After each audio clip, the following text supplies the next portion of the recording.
الشيطان الرجيم بسم الله الرحمن الرحيم أعوذ بالله السميع العليم من الشيطان الرجيم من همزه ونفخه ونفسه بسم الله الذي لا يضر مع اسمه شيء في الأرض ولا في السماء وهو السميع العليم اللهم علمنا ما ينفعنا وانفعنا بما علمتنا وزدنا علما ربي اشرح لي صدري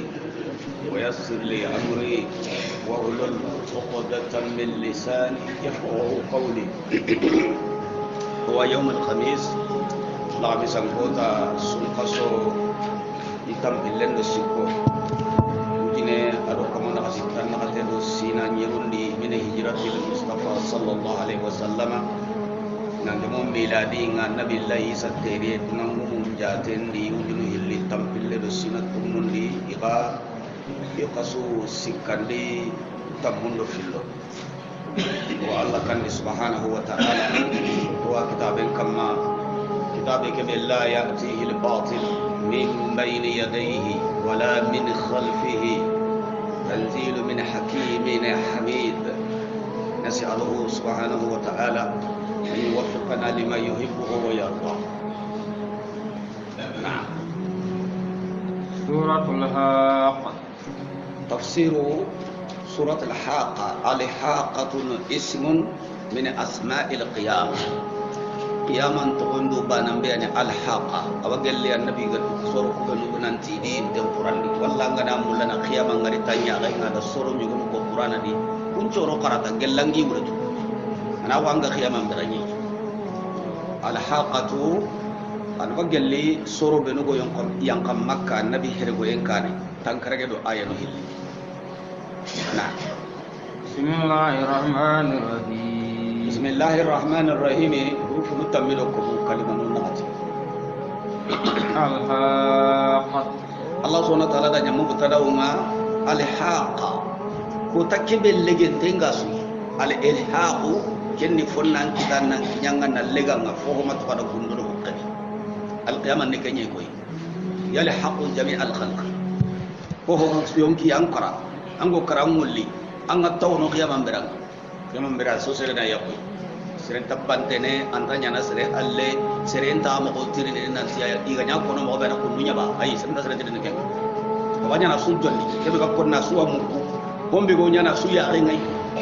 asuttu wa ngadi kanne be gakko na suwa ya man nake malhaqat. Allah subhanahu wa ta'ala ya annabi nyimmenda mane woni ke ko tay al haqaqi mane woni ma diraka malhaqat. man dan tu indi annabi mane ni ke ko tay woni gana arjino ko so ma adraka agari kunu da ko Qur'an de Allah yime wakem baccaren ko annabi alayhi salatu wassalam kaga narti fil mudari mubna lil majhuli ma huwa ma yudirika la anta ke ngore ko nabi kenni hoyi is'asara Allah bi ilmihi faqat subhanahu wa ta'ala Allah yimebani ko hubitu anta to o kinni siri mandanya qaybun to wonni kenya ya man ni qaybun piyai ari kota awari tagu man chungono ko to ube lugani no ube lugani ako to hunkiti sababu anne hunkiti sababu وما يدريك لعل ساعة قريب لا وهم ذكرت أقول كنا ما كبت أنه كما جنر نفيو الله تيا النبي منين دا تو أقول كنا قيامة غني كوتان دام بيجلّان ما توفى يهوكونان دا كذبت ثمود وعاد بالقارعة. سمدي غانكو آدي غانكو كوني يمني تاغانو نيايدة النبي الله صالح غاي كتاكوبني كوني سمدي غانكو النبي الله هود غاي كتاكوبني كوني آدي غانكو kuya ngarandindi iku sudah garandenya bil qari'ah ti joten ko tanga al qari'ah bil ain mugun kutu jote butun kutu kiyaman nasu butun kutu na koy butu ngana timiti wulenga besu hakla bonon te nyangili yawma tashqasu fihi al absar aswa gilli yonkin te ju ya hangu dardalla asuga kanna ho hon tatu anga nyana mo gombe maninya na ta anke nyana makam mo la ho hon taken taga ho sunta malla gana iko mu'minun pasani kile ta onde batten malaki anu de dugo dam batte ku ngari ne manga batten do batte Allah ko surun ko ne ni gemundi ni kile ta onde ni wutu ni ma nyun tente nan de ta onde Allah sirahu kunta qiyamah ko to khalai Allah subhanahu wa ta'ala ke ko ta be juti tengani kam patonyeri do nyam patonyeri kunyi me watin tono ina mugun kuto dokkan ne maka qiyamah maka kanu ina karib Allah subhanahu wa ta'ala di joten ko ta de hudu soronda garandia de annabi la isali asro igara garandia de فأما ثمود فأهلكوا بالطاغية التي سمودي غانكوكو النبي الله صالح غا كاي كتاكو بنوي فأهلكوا كم فلكي وتفيل غنا مبنى لمجهول الذي لم يسمى فاعله أهلكوا إذ هلكي أهلكوا يهلكي على تفسير لباري إذ هلكي نفايل لوندا نغندي ولا نفيل التي على الاجتهاد sumudi gam kompalaki atam sire nya fay ida sumudi gam kompalaki filu ngara malam yusamma namil udhiba ukila ida iga ukila ayige igande ke ige walla ida iga uliku fa'u kere sababiyya idi halaki بالطاغية في هسغيني لأن كلمة الطغى يطغى طغى أحسغي أخم برناني طاغي اسم فاعل بالطاغية تي فسغينا كان التفسير به يقول حسن قطن بصري اللغة كما لأن الطاغي هسغي تاني الله دا اسم ديغام كوم بلاكي تي هسغي تاغوني تجاوزوا لحدا يبقوا حلال دين الله حرام نو يبقوا كما مرتبندي ندو بغند كما مرتبندي ندو ورا الله مرتبان ورا ando sere ana mekku dana foyi ando hobe gambana hara mare mu fille ke gana hoko kundunga fe angati ne amma fam arantanya na kemgodi akatanya na kemgo Allah kawanca mun da sere na laysa kamithlihi shay fo ma buga babu fo allati qiyama linia kakunti antarni taradu ورا الله مرتبان الله سبحانه وتعالى يهسغ تفسير هلندي طاغي بالطاغية تسونكونا ملكيا نيالي نانقاريا تاباني سبحانه وتعالى هلكي كنوnya الله قال هيني هلكي imat sage mahakkat enga kinyane malakia na malakia li jamane ke mugamu la jamane be hakken nam balaki malakia an qaru mutawana malakia an qari enta tongono ho yonginde ndo ayi Allah kana la hiduna su karana sogonu bane sasa ana malakia bane anyamarni ali duna kampate keita ankhar ho yonginte suwa dunani tagay suwa dunani aswa karne kamunga karne nginya mokar ida kaga na la yang kampe serebenu ana ga bendi ga kumbani ga hubenu ga karne mai harabu frontiere be hakke serenga kawana palaki Allah na kenya nabi Allah sallallahu alaihi wasallam sumani ganko na malaki anyamare ali nan cigi gengenga nan qaru ho ga no gondi asukara hubenu go frontiere kira kenga iga kutatanai iga ndawa nan palaki indarabu kena Allah senda katudan koy kabane tunganye ko mega kawana kanai kembe fa uhuli ko di halakin bi taghiya timalakiyan sokko ga kharuwe na tayi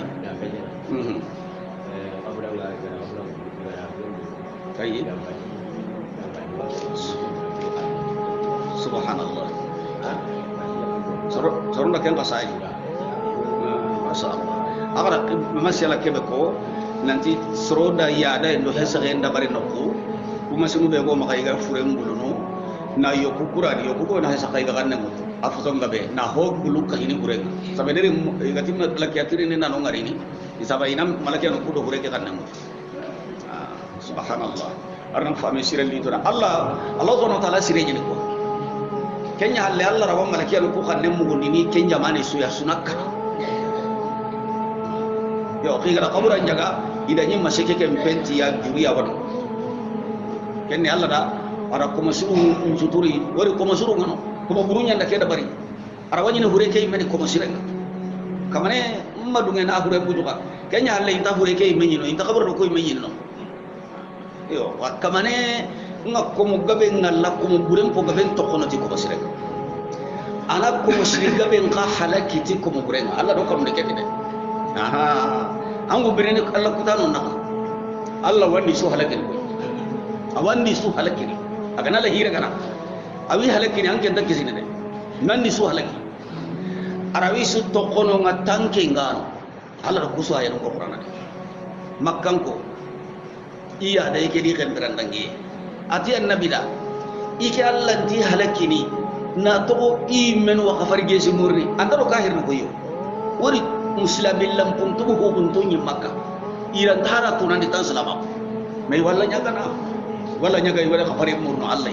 Allah ti ko musuru nga kanu hondi kunga khafarge si murni ike Allah nyaga na inta de be ke halakini na kunto kono tayi idan Allah subhanahu wa ta'ala ti kama kana te hidira ngade serem kana te hidira ngade karimu ga Allah kuti Allah gandi nyana kurun gena mullala na ho ko yi magana ta kai de la tusibanna alladhina zalamu minkum qasa iga nay yangan qatal lidina halaki lidi humbe nugo Allah kuti inta kan bendini annabi gara ko alayhi salatu wassalam halaki nganari ana suwara gana yugo asu hum ala niyyatihim unne ngana nyana ko nyanke mega ni mu'mininga islaminga anga toko ko mo burum halaki en iyanga katandi Allah rawanken kalle kenya na seri mura anga karadina be kam mangil legenya kam andi na ta bonno de an sala ko ta bonno de ambara jen ta bonno daeri kella wanyana da daraja khore anga kita tay na seri mura ni meduna halaki ke anta kisne paskana ko burunya na yana Allah subhanahu wa ta'ala ga to Muhammad to kono dai angara sirinki ngara gol leqina ita Allah kute munkar marra minkum bunkara il fannan ken nasso ben dan do ko tay sunyano ken ka mangara khasa hunde kore Allah ga nay kamen kutu ta kaman dan ken ana kuta so andai watelli tina na tina so andai kasara beritini ana so kita har ko musuru be ruba Allah bangandi yere sumoni gango annabillahi salih asro i halaki kalima kebe Allah ga darete be toghiya aha cari tim malakiyan khawiya nga malakiyan gari nan khawiya nan kuliya nan sonko ko take ha cari nya aha sari be toghiya ti hesere nga iga fesere nan nya nan dagi Allah gi ngonga amma adigan ko annabi lay hudu soro Allah ti subhana Allah da kumpalaki mannati kumpalaki irihin tifan kai sorry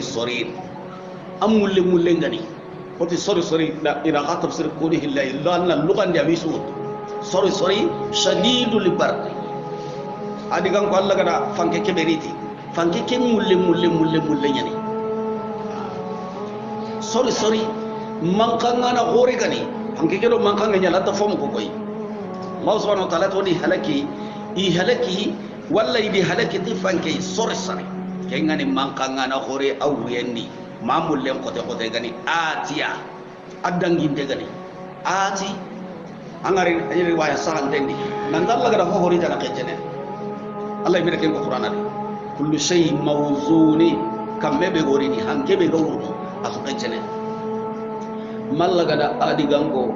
tima gadi halaki ti hange be yo ana kay tafsir nonni ada fanke killenki ni hanke nga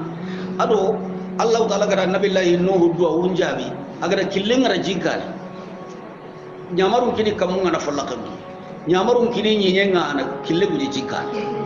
yo ina kukono awre heti nanti Allah ma haqqra kutu jiki kana kinye kenga chigi fanke ke kana kinye kenga chigi Allah imenda gani hanka yadante atiya idike yade heti nanti Allah gadi hanke be haqqen nambo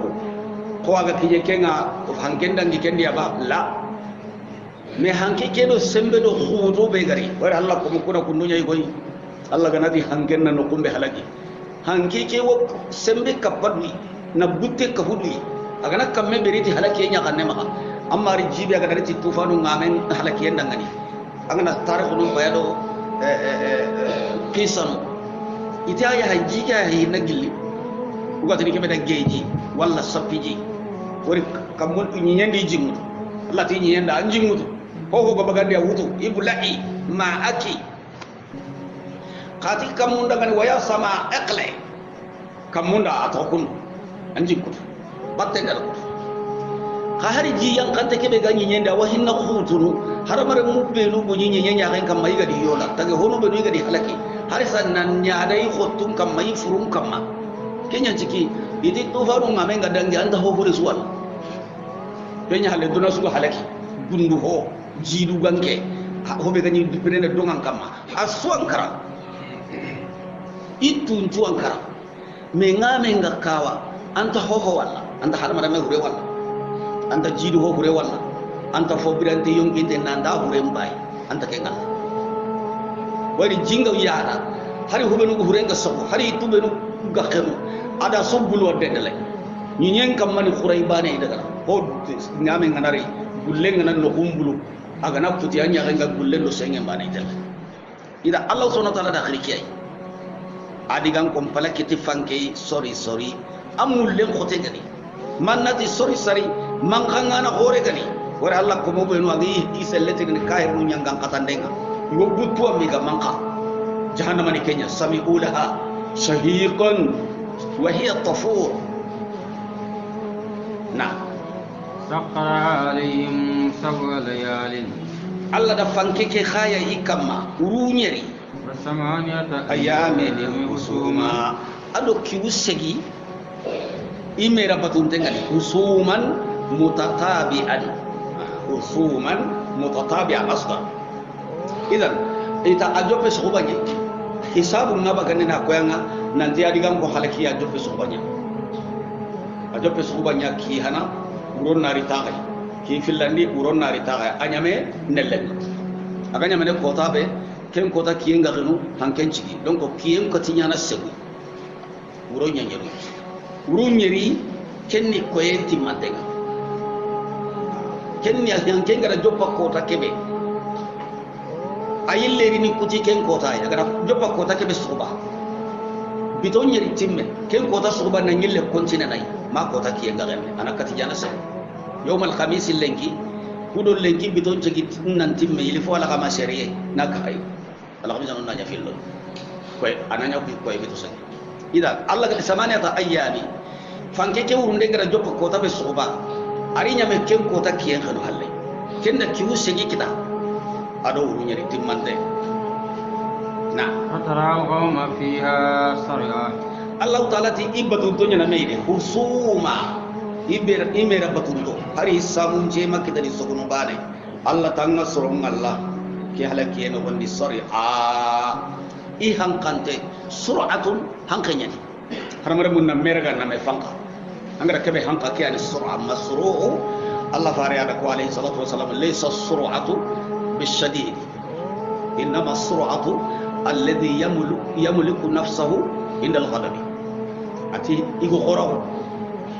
nan tarawasu hankana biri nyani akende denni ati gembe di nanti turu bangkang ngandi be kana tigal lang hankana gembe ati igo khore ni serbe ragi butenna Allah ka kubelu jakkini wali qadimin al-ghaiza menu inda butu anna nyangiya nam baghiya ara walla gana gamene nam katuni sagonya ba kanna toro anam payay butte kyani butte to nananga mina kan do nananga mayambai na mura makananga Allah ta kunya ni ko horo sirbe gana butu aganda hubure da barni aganti tabotu kana aganda gillido sere ke be goda butundi parce que keni Allah jikunya tenya tiga Allah gadi jakki ko mon payida illa kare gido sasana ko ku hakke be kayr dum pede al hudo dum pede nasar dum pede ay hakke be go nyenya nyaaren kamma aga girinan suri tisumu Allah da silali ado ke tayi buna ay gada Allah ku debe sumu tenya Allah ku sallallahu alaihi wasallam alaikum badan Allah kebe kenga bara yobo fa mange mbega dunga ko mon Allah botun ne sogon para sogon kullu yawmin huwa fi sha'ni Allah tunga hinne ngahe har mare ben tuta kemon qalla munyani anna kuta nam pesake kesu kama haranga nan win kame sinen bira ke hesegen tawo ken Allah kuteni kallengo to minute no fil minute no siki anga tubi gamena nan to gollo ay anda ga yendo kannan de mare nan daga bane bali hure de mare ya to yonki ngamari kannan de malamu yuqarqir an tubi kamane ngangu gille ke banga da bir Allah kutai danawa ken Allah ga da munyanu jakki sirbe nu gona butu ikaballe mo ngani butundi iwayam kanima Allah kenya murno wala afina anin nas kamane ati ko tobbetun tenya na meide an nasrun Allah sari'a i hankante warang daga sarhunundi iti adigan ko wallahi megadi iko igiloye adi khantoye hanke nga hadamare men guto daga kamundi lew sere tawal uce halle hangenda nari aga tilmin yang kana nalali Allah tori aham katengo saka Allah sai itingalo ajaju naqlin hawiya igago tamaren gurda hawiya akhenu tengi men kama ajazu nakhli kenni tamare angana soppi na khenundi na nyile ko lake kutuba kay al kyan khilli arabin kanande ajiz al ajizu kenya cike maryam qisa kedi radiyallahu anha aga ni sembe aga jalanga rabbuna aga daga tusi itte kebe karanga burda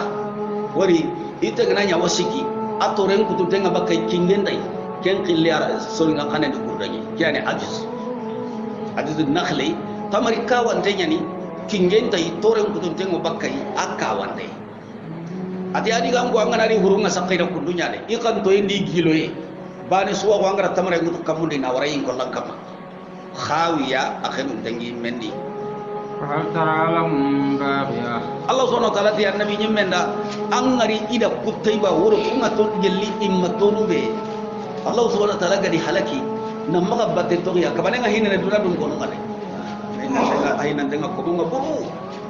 adi gam kondo sumuli ganko annabi Allah salih sorondo annabi Allah hudu so Allah rakum baraki ani nyama lew Allah billahi no hu soro ada no hu do soro kisi so del li donadi tammani mesere ugono tanje gesere ugono tanna kate sere ada do sahaba na men gabe kisi ho garo hureni wa sahaba safina fa amma adigam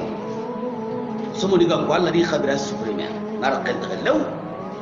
hati annabi duna faida angana duna hada mare mesu hay adigam ko so de anga wallaba nanti adigam ko imbatte nya iso ko de nya fay sumu digam ko hal tara lahum min baqiya angon ngarnida gelli batti to kete kenta وجاء فرعون ومن قبله والمؤتفكات kama nanti subhana fir'aun waqt dunaya dan to Allah hay kunya tokkini mai na adam re mun kile nyakani ado sere mun go dangi fir'aun kane wal mu'tafikatu ado de bi kut pante mu'tafika igaramu tu nan subanje ben kama wari annabi laylutu sorone kenya de bu kunyari ni wutu di ndaka kamundi ni gara kamu dum kono gadi selmu kanno ni yelema wajalina aliyaha safilaha kani de bi kupante taano bil khati'a Allah ti ajati junubu nyayde ima baru ko mayde ke ho idan la kuta Allah di ne gamene nan ne wosini batte agara Allah ne goso do tagi hoy ka jamane be kana yada Allah ne goso ne da kayya ana nabi nyimmelici nabi nyimme ngande goso ne da kayyi naka nene naka gini wuron dokiye ana pere wunun ko ya gayi kenni kitabu wi di garini hinga na itu bugu Allah gar hakkati be ko kenki e masage Allah na ira gati junubu nga atida kusu halaki ti junubu nyene bil khati'a ti junubu nga فأتوا رسول ربهم ko hodi kaman kai faren kuta فأخرجهم أخرجة رابية Allah diraga akhdatan laganni rabiyatan aqtatan shadida akhdatan rabiya akhdatan shadidatan Allah diraga tigitin do ko tayir madu kuta kadi إنا لما طغى الماء حملناكم في الجارية kama nangi honna isra gunyang kanini annabi nyemmen kama na garim matunun da odo dunaga gilana to ko karange sirena hakkelen kita annam bugu kutayendi kenya sembe ko dum ko ben raga Allah tike Allah birambe tolima jingo hesage jingo yara jingo buduburu Allah gara killen kinai itage hoke sumbuwa haranye mekke to ko budo tenya hamre koy anta anu ya ko be angal lokku taratiya kane be angal lokku tanatai amma man tembutun tenya ni kallenga nanya Allah ni ke tirini ta jallanga kutana ni ke tirini balge kenna nyang kutai mereka nu sa andu andi kuta anyi mesu hunu kon kortini Allah na killen kinya nyinyen kortini Allah ni tirini tagi hunu kutu kortini ko mo burenda Allah na nyamarun kini keita ina raga amma annabi alayhi salatu wasallam daga taifa gidum malakiyan yalli ati Allah di kero an disposition no woni gidum kibaren ni yama taifa anga mulla ini yalakiya ina gidu ko to nyine mai ta ya gidu ko be na iki ha woni gidu ini to nyine debi mu man kharina kunya na kamo ayi asumma mene Allah da tage hon sirenju kyan cike kuma sirenju an kin ngani islami timman tenye ke sun kaso da anga sirebitu hari banen tai aga nan jiran ko lelli rakin anti an kenya ho ganni jike an na balanda kan nen ankara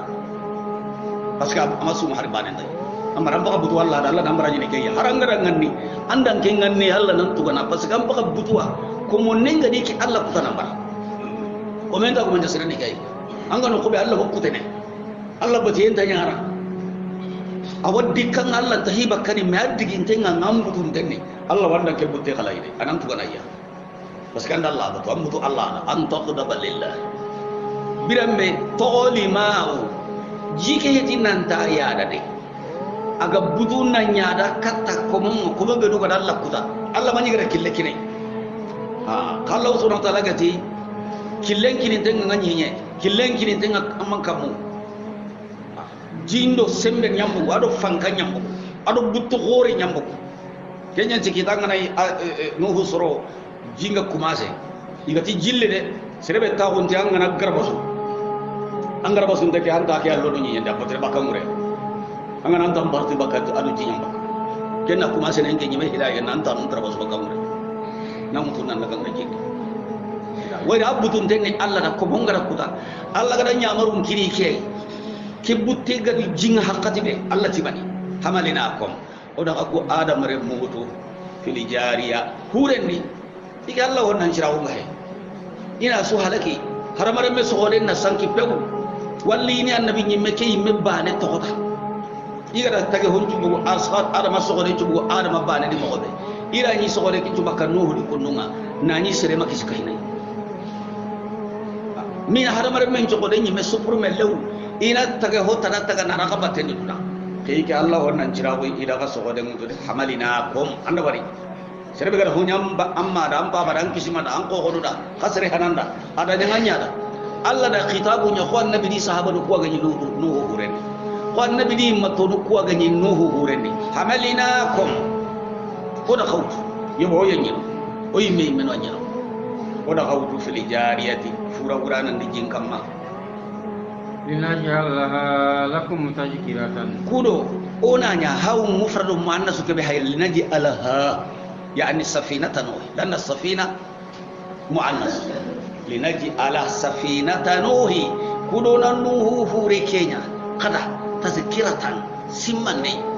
أنا مرمي سونكا وانكيدا انكي أوبناس أنا نبتو نرانيا غندي باني أنكي لنغان خوات تلتا وبي تك كينيا النبي الله ينوح فوري أنا بنا ممكن شيء تقول يا كينيا أنا قاعد أنا قيسا كيا وتانكي لني نتي أنا نبتو نرانيا دوناو يو سورة أنغرانو غندي surtout angari sigay hara angana hoto ngari silami anki len nan kawa daga na tahwa Allah ga duna suraga na su halaki ado ku kisiyen chabugunya ke hure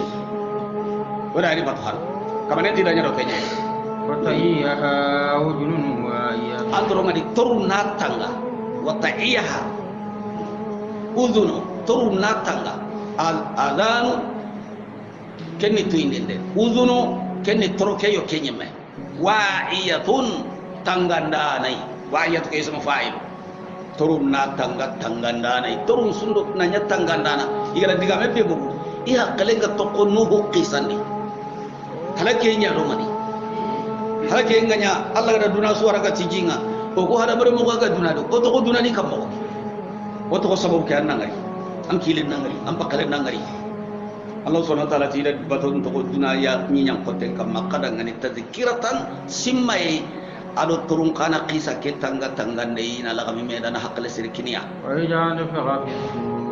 nafqatun wahida yalhu ta de ngana bennendi tiduna karega ha nafqatun wahida kutendi bane ado duna bujutu be mo gonda bana de ha na dum ko menyi ni spenu ko menyi ni tibutuna igo sankri tibutuna buto ko salami yo kehe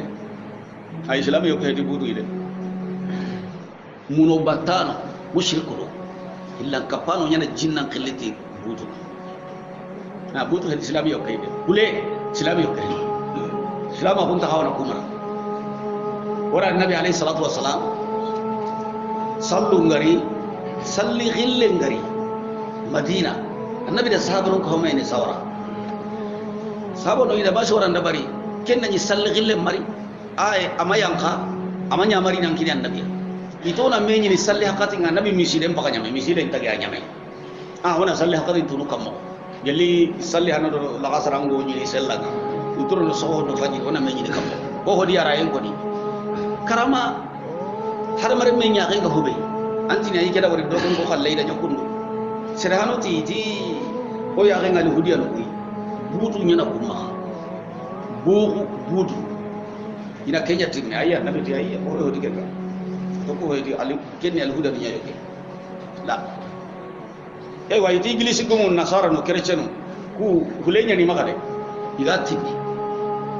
nabi ti ayya la ko hilla salami golle yoke hedu ato galle hedu hada lil yahudi wan nasara butu ne al hudi anu nya khalle hule nasara no nya khalle ni kenyan ciki anga montoro no kubenu walla ogi ko wono to khale singa amari iglisi montoro nyaga ni hohobi basu ndadi khana ko boti lere kay na lere ke to tay me iglisi ci yali ke be gadi khana ko to bakaya kelere ke be gadi ken iglisi montoro nya kunya nda bari nara de commerce no nara yi wari hada man na ko serbe no catholique on ni ga chrétien on ni kange njila me hampa junga lere ke imon to ko din kan ni sere na ko ban na riti misiden ni me asone man kange kebe gani iglisin kalle aba ko bakay abale mun ta kay amma kase ara ga bakay kada bagay kana duna hadu man to ke budda kenya halaka bante ni na riti allah misiden iglisin ta ko man cenya ga hoy kertenum kalle wala catholique num kalle annabi batte ndiga ni solution murno allah imende ni nyamari mashwara ho hakala langa bugo ke ma nabi jabi abu basarati ai ko heto hoyi kahiru nyahoni awage li kahiru ni ko bangatonga kabu ngi simmana dina gumi al yahud wan nasara ida hoyo ko heti la hoyi meno ndi wutu muno battano nyahoni muno nganani muno battano nganani muno mumbatta gare muno non jakkiri igi khilli iko manu serebe no gani muno batte kay manke iga jopene na khibaru ndabari kuno jinna non nalli ina butu nyani maka iga timindi tambakke nyani makai ina kenti bil maga kenya kempak ina war kembere ya kontini sangendi yen muno batte ngali halanu nga shaytanu ngarini tayyib kule akhari nasar mun khalleji kuntanya keda Allah gada kubonoli ati hilla kapano isallem manyali kaba karanga silama gonni na kaba yoriya na munu walla nan da anjon ko ina salli alkaba ko hilbane ko anta ko tan nyana no re na nya tawafu ngana yori ci Allah ngatte nganne na silama ko ngara yori nan ko mo be agara tampake be kay bane walla nan cigi nan tan ko katta yanga dunano ko so yori den ken nyanga no yori ndeke beranga na khoro nam kinyama haram kedan no kusu haranya kay gantai jamanga boyndo ala to en ma tawafunya agara soro mari yori ni duna no kusu tanati kuma alikaba yori ne alikaba yama khaire mi Allah batanati hillan kapano ay garando fa amma nan salli katta yanga duna no kusu wa haysu ma kuntum fa wallu wujuhakum salle kenan telamai anga no kusu dairi salle ta sana amma ya mu na janna batiye nyana alikaba itu kufile bane batiye be ga tawafun no gondi kenta alikaba dade batari alikaba yori ndeke gantana na hajar al-aswad sumbu Allah go kijinai an kitalla go kijinai Allah ga takire na anera na nyomi rukul yamani wa khawkullu intaha angra wasare mo hota na sunyana alikaba nan katai na dusu sai na horai na hokobonjai asu Allah kude alikaba dan jumba na taga honya na kai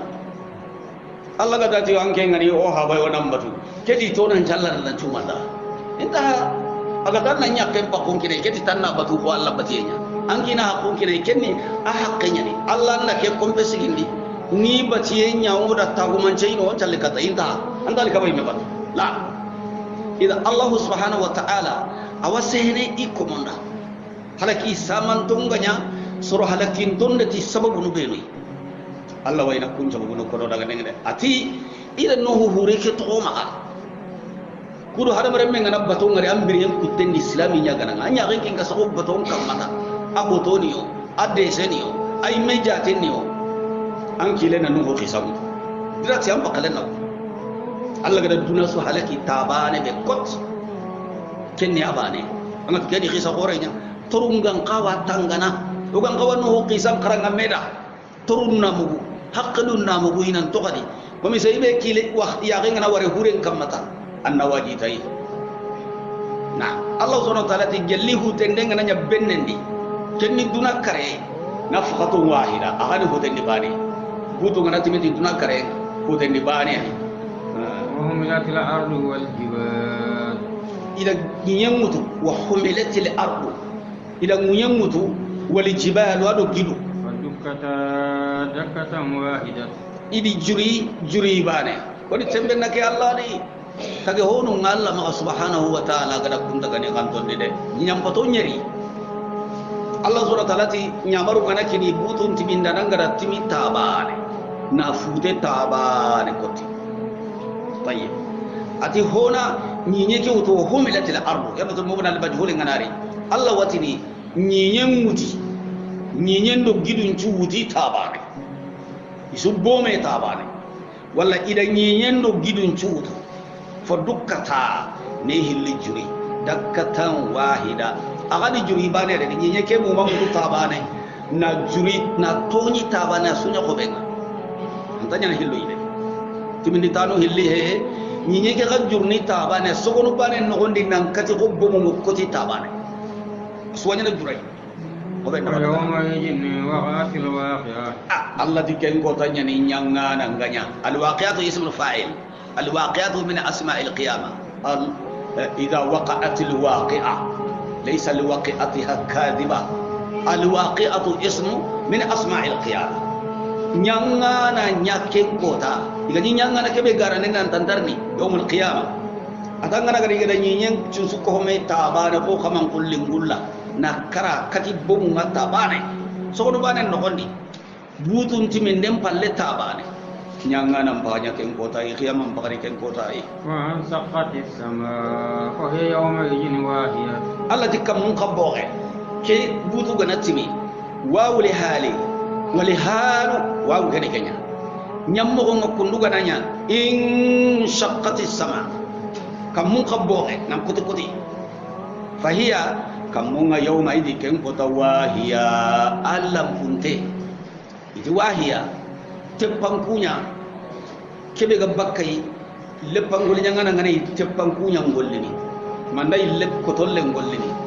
ho bakkai sonu ko ngatinada seme tepang kunyang kobe angana nyakata manda nyawurundini maguri nyangana ngana nyagollini kobo misenga bakay ken kobe kota na hele teppa kay me fo mise so dum kontini kenga semenya fangendo kendele fu tepang kunya nyi medaga na usul seme be ga bakay wallo zono tala de kamun ka jurni ken kota khotle pa khobe be ga bakay anga wala la bunde sembe sunda di hangen na utu ada na kobo kobe mo kamado kunya ko والملك على أرجائها ملكينو على أرجائها يوكبون تتوما كمون كارو دون فايدة أم بخلندنه أنا إلا نكتي كم بتو كونيري أدو نيام بتو نيري إيا هاي مجننا تغيباني نغري كم بحثا نغا kamu karagi sine terene anu hon korenda dum kutunde kamu karagi sine terene nan daga ta umma nyi nyam patalla gare wure dum kunduani idan kun ngana kare ga juri iga nyi bira kebedi kam pato nyari ga nyi bira kebedi nyam pato nyari ga nyi bira kebedi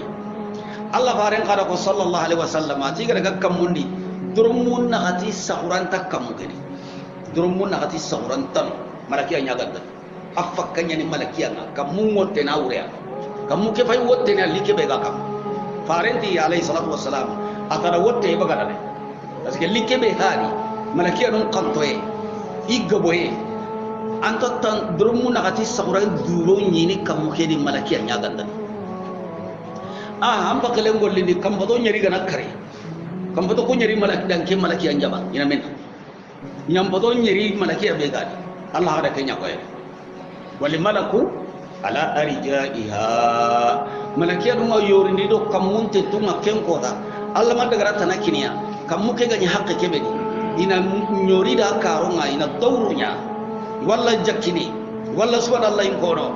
i walla nyagana iwalla tigana ma wori kamunni tage honya nyenni tage honya kuga halaki mo be amaki ga halaki kullu wal malaku ala arja'iha malaki ru ngayorni do kamun tetunga iwalla tiga wa yahmilu arsha rabbika fawqahum yawma samaniyat awan kamalla rishimutu fawqahum ikamma yawma idiken ko ta samaniya sebu malaki an kurkunu segiyani ma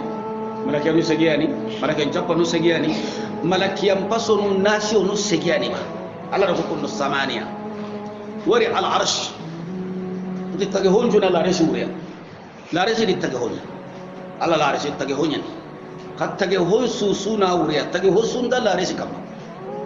ko ko hay bi peke ure mo be tage ho susuna la resi ure kundunya kam paton di no honna uriya nyam paton di no honna uriya alla kada akem pendin no be asuna la resi ure la resi kenya na su kam Allah subhanahu wa ta'ala imena la resi kam wala resi kam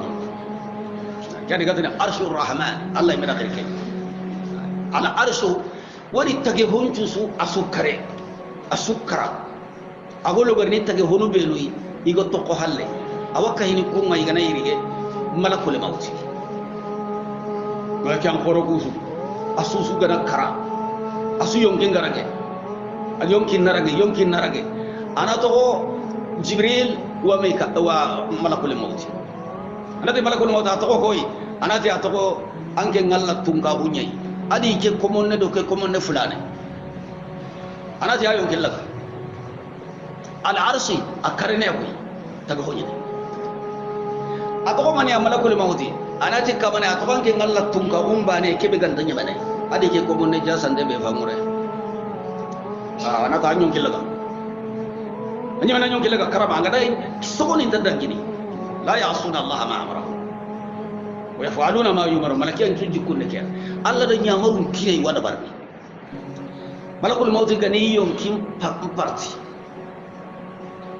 أي ميغا نخارو كينغا ندوناني تاكي هونو غبريني أسوكا ملك الموت غنا توسي ما يوم كين الله كتا بغاني أندا فرتي أي ميندا كلو aganda dunani sikina kampato nyino nanyi yampato nyino idi no kudu fo asukarne me o kengo nyini taga hojuba Allah subhanahu wa ta'ala ti wa yahmilu arsha rabbika awan kama la resintingana sado nyontam billakinye la reshiya hamalatul arshi malakiyanu nyani ikalla so nganto hobedi kenni hurul ain Allah gada arjanna yaghrubu nutagani warari janna diga taghuruna arjanna كان الله كان يريد دائما أنا بقى قليل إلا ما شاء الله والله كان دانجين تتجهون بيننا كنا مقرا نعم يومئذ توردون لا تخفى منكم خافية الله تكلم كوتا إيه غير كوتا بمكان كتب كله توردون يواكم بلي ده بلي على إيران وصولين كان كنني كينيا نبلي أنيا عمره نكويانا yabo kale iradu ya fo maka Allah da kenya nya nabi na duna su ko ya nabi alaihi salatu wasalam na la gara su ko yi ko ta ga salli ni hirabe dukul aga duguta atalla ga manji ga ho ko jahannama ari janna Allah da su baganda da mihrabe ke taga yenya misire ke taga yenya kimbaka wanga tawo nanga telemba ni mawbe aba salle ga aba na ya ganne na su ko yi Allah da duna su ko yi kundunya kunna utobi Allah haqqati duna kane sada gari ada ke wona dangodo duna ga karne ado qiyam mo gonga nyana mo be Allah da sukko ko yi faring ali mazi na sukko yi hada huwa al-i'rad am baytaun anna makkah hay anna amerika hay anna faransi hay ando sereke be gatlo honga hay ma europe anna hay keni i'rad angara wari mo ko be kundunya ni dat ma khara ngana daga sigai kundunya aranda kamangana me kamaye yo Allah subhanahu wa ta'ala yawma idhin ken kota tuhuraduna iwakko mon ballini nalle kasiginde Allah sirabane sullan nasiginde Allah jonni arsala gumene ke kalma wudu naro arsalat nogondi li ardi li umami ati qiyama li minniya nalli ko men persanti Allah ma ahsa'iqu wa shahid ando kimango humbe maka ando ki kanungo hobe maka wantalin talini nallan sigindi Allah ديسو بمناتي هذا ما لدي عتيد كان يوم العرض li ardi li umami ko mon balliyenda wa hisabiha ado ko mon controlindenda wa iqabiha ado ko mon yangan katande serbe tugade yangan katagan kawa wa thawabiha Abdullah bin Abi Zaid al-Qayrawani ada butuh kalima Al-Quran no yawma idhin tu'raduna ko tabe go garinda khasigindi Allah bana ngeya gema nan kontroli nan tugade لا تخفى منكم خافية aw Allah subhanahu wa ta'ala ti hukanan to hukku khalide man ya Allah ke wala ko kontrol parce que duna do hukke nyande mi harabara men ko wada anna nambaranya anna politikinya nam anna hanagatu ganjugo nyin gollanga police no do hanka wala jobe gadallaga khodno be gadallaga anna uri maka anna sembel koya anna palam koya anna nabure koya intaha hobe gambodon takesui adani anke ngo heddedi ngo setan beddedi idan laga andaga inta sede nay idan lo kompedi na so ngampu idan lo ko so ngampu andaga inta sede nay yo Allah de kuni duna solution nya de kamma ko tabe go gorina khasigindi Allah huqana kana khafiyatu la takhfa minkum khafiyatun huqanan dambe suran tafuqu gadi nam wallahi anda ko padalla minna huqanan tafuqu gadi Allah ken godanga فأما من أوتي كتابه ambi gara serebe kitaben kinaita kititenga فيقول هاؤم اقرءوا كتابيها ken kama ngatini ha qahangu kadin kitaben qara Allah gando pata ko lo tawonni wai pata ko manakini annabi alayhi salatu wassalam aga wajindi dan wajindi qiyaman kamma aka munya gare koma Aisha ati ya rasulullah ati qiyaman dan ke qoto ya qiyaman bira kakilenga warne kaya kun kamma ba ati palaso no sikki wana sire kilenta sele kana kulli kilenta yaqini an kilenta saqini yawma yafirru al-mar'u min akhihi wa ummihi wa abihi wa sahibatihi wa banihi likulli mur'in minhum yawma idhi sha'nun yughni atawa gellikum palaso no sirati kutira pomba nyungunya ngandege hammi saya ga nyetenga allinga lamunga nyungunya ga sodin ka karangana na wor kono kulunya pongebe nyungunya ngandega anguna setu sirasia odanga du kita karaba de ngangu karne manta karne annabi di sere kile ta sere kam la bata ko kinira bata ko sere ta gillagi ta kade fankenya no ando kimanga no kutu alla gana nyamari anam muru nan tenga ngamo gombe ganati alliran te nyani ay melini nalli soti ankiti tay ganati alliran no ge nyani me fanke ay allini nan kitino ge mutuna sotangi ji mendi nan daga bagandi ti falle nan do kiballa odo besu gi do kiman kita nampa junta sere suma igana gollu ngarab balance angol lisiru oda an kilengo tawono nanti golli siru da jite ida puan kita na nottu kita ango kisireti nottu bay la am fa junta sere suma kenga nanya ni keta iga dan do kimallante ken di baneta alhamdulillah awo iran jesulullah kitenni awo iran bisa kinang kembira nya halitan na ko sabu kata ihunu islaminunga ihunu akhirunga anati kade hahangu kanin kitaben qara Allah dinganyandi nah إني ظننت أني ملاق حسابيها inni ingede zonantu kalimatu zonantu yani tayaqqanitu fi hayati nganyimbiri kiri duna ngoni dan kana huntenya yade asikamanya magade anni nanti kay mulaqina hisabiya min ko siya nge balle ma ko sa huntenya nanti kallem mullinya ngori sigalla jonni awin ko torlini awin tugana ngoni bireke kama masikani فهو في عيشة راضية Allah ga no birenya kay no dan taganya kay qiyamam bira on bire de kunga da wara ga trembani akodi ibire mu'mini ay dunali isikkante mani tuganden di isikkante mani qiyamal liya yoni bire ke kamana karakam Allah kan tilahi do gerne kamanenti fahuwa kencirebe makan kutonga kone kondo fi ishati awabire di radiyati adungan tegani ada janna bire dungan ten koyi janna bire dungan tenni radiyallahu anhu wa radu anhu arjanna angwa no amba junta hohoyi wori ho taman kenani anken kanu yanda miringo kini ho ho kenan ko nyille ne kinna ngamiru ba ma wore kebe kamman to mani ga kiyai fiha ma la aynu ra'at wala udhun sami'at wala khatara ala qalbi bashar daima Allah na kuya kapar jana dun kom maka ko be ga manya to ga nati kanate inati wala mani tarana tarana tata rasul toy Allah na kuya ko kini kamme mo ahina na arjana dun kom kam inati kamane ni dir na kuya kina kai ba ina to nda ho dun da ho tanai anak kamme go hinandi neman panken nagri ken kamme da jita kane anta mara malle ta kane anta nesi ta kane ana haramare banya ta kane ken kamme na lemen am bucunu ndo khusullem tegen yar janna ko kama hakka be ga yiran kan de akalla nyen ken kuma biredi sa birebe dungante ngani sere maga tiwa bire murno dunari yere birebe gandungande li fo na bure nganke maga anna ka da bari tukan yi bunkano haro ko misikino ko gunno di sa so ka sa ke kenya ide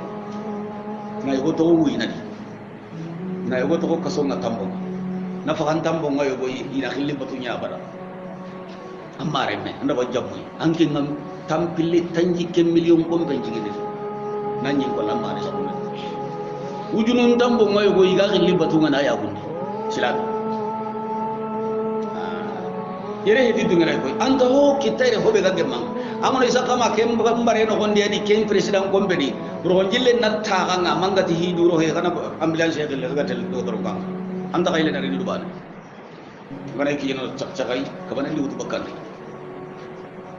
kharjanna birehin dungante fa huwa ke fi ishatin akama ngabire no gondi radiyatin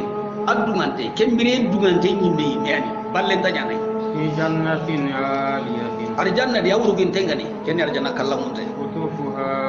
دانية akoti ho daniyatu atti denni ho anga hadana arjanna dinaiga anga ro kuso wage mang ammiru ngare itreme be kammata itake mena iti kingen log itreme pu sunu nalla waranga ngara kana bakaina hata ndaiga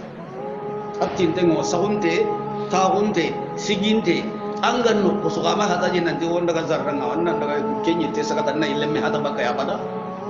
ango tagam battendi an kilunga wori ho kamma an kani enga wori ho kamma nan nyina bakke kede asutti tenya nan fola te na كلوا واشربوا هنيئا allati khayye khamini hani an nyagalanu hunu hawundo nunu ndo hamuja so ni gonga tin hobeda tare tare to kayyen nan mini ke ko ne arjana bane ade dunati kulu washrabu wala tusrifu duna kana te kadaiga kada mini kama ka kamera ndangire anake sa kada rakai kayye ka mini kama ka kamera ndangire halale muran naiga haram palale ke anya iga ndeni ambane akalle ni aiga nan makadan anno ko nysikoi sulsul ta'am sulsul sharab sulsul nafs ka janna kalle alla nati kada iga mo be gagge magai tempentai haramen tadi kabanden tadi anga de iga mo ndambe suri ango giringoti bana nyame kembare bone nyame angara iga namini anga giringoti bari na takulon kasam bogu antanya na tanji ango tele tanji anda tele hankangare anda tele sura intaha Allah subhanahu wa ta'ala di qainya galin ta khurun nyige katare tare ta khurun namini wari tayo wanga na iga den kamma anga na igen bita sini an kilen telle mo yoga di kenna kusa an cigin di igen nan tinna to kundu baba ken magarin kita kudu re magarin kita namma kori minni namma abagara ga jangiro wari amagara ga hice wari Allah ti aljanna ga lan kilen baga subi aiga haniha an kontan den na iga nya galin ta koren na iga antare taren den na iga na mini antari bana nya na ho anta halle kari kan بما أسلفتم في الأيام الغالية التي هو بقدر سامني أسلفتم السلف الإسلامي مني أنقر هو بسموني ورغو قلوا بدنيانا التي من ذا الذي يقرض الله قرضا حسنا هنا الإيك الله سموني قل لسلون الله بطو أني كنا الله يني لسو الله بطو نقول لهم باي يوارنو أنقر صلي أنقر السلام عليكم صلي إذا رغنا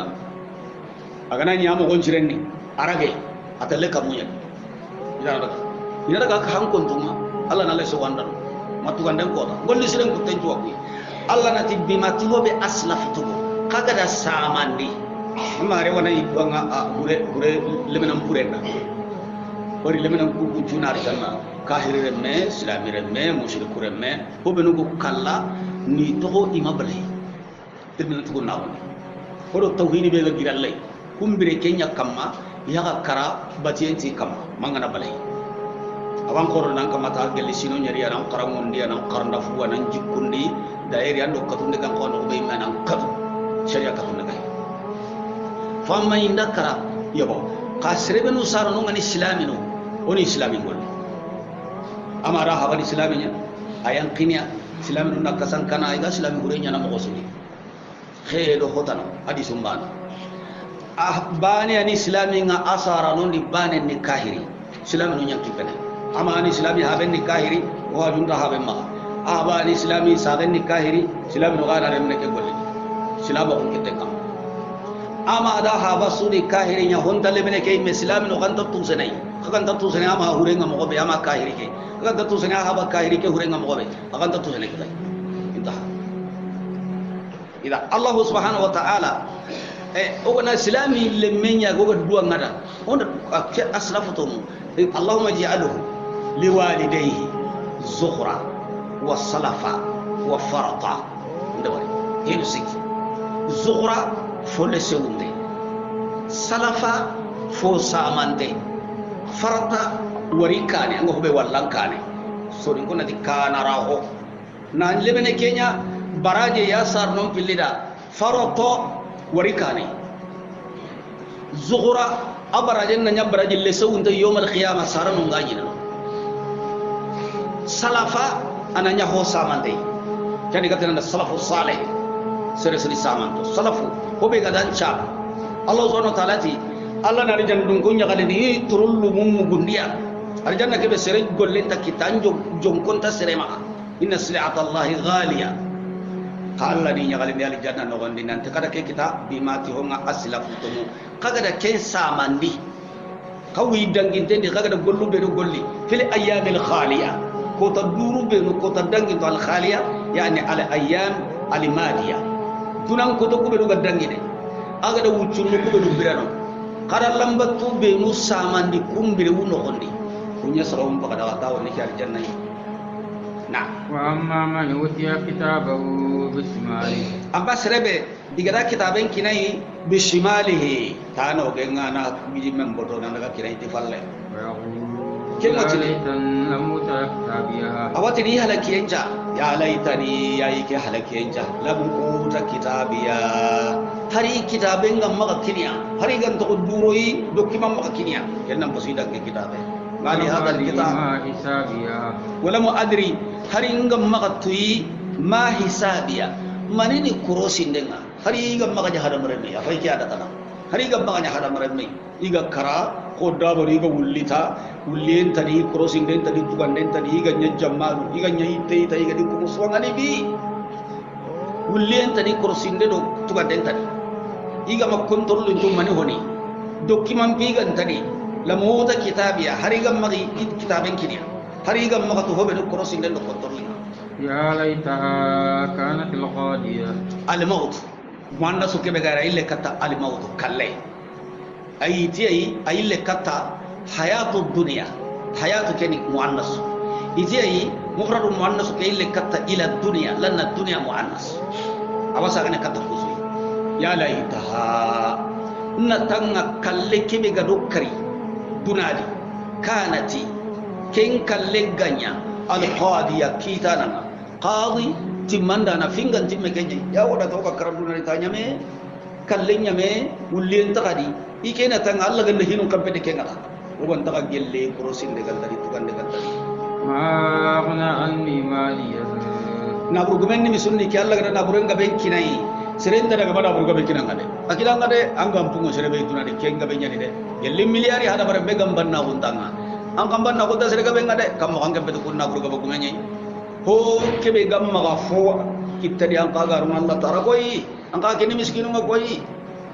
angkara walla mulu tangu do banake ambu cunnun no kuyi wori gara nabi tirindi alayhi salatu wassalam kan na fakan delli ngalla ati ajhudu lil muqill ajhud al muqill tambiyen go sirbi likuma kama buccunno ana ba ndaw ati kiyana fande na linga angen na muri agollo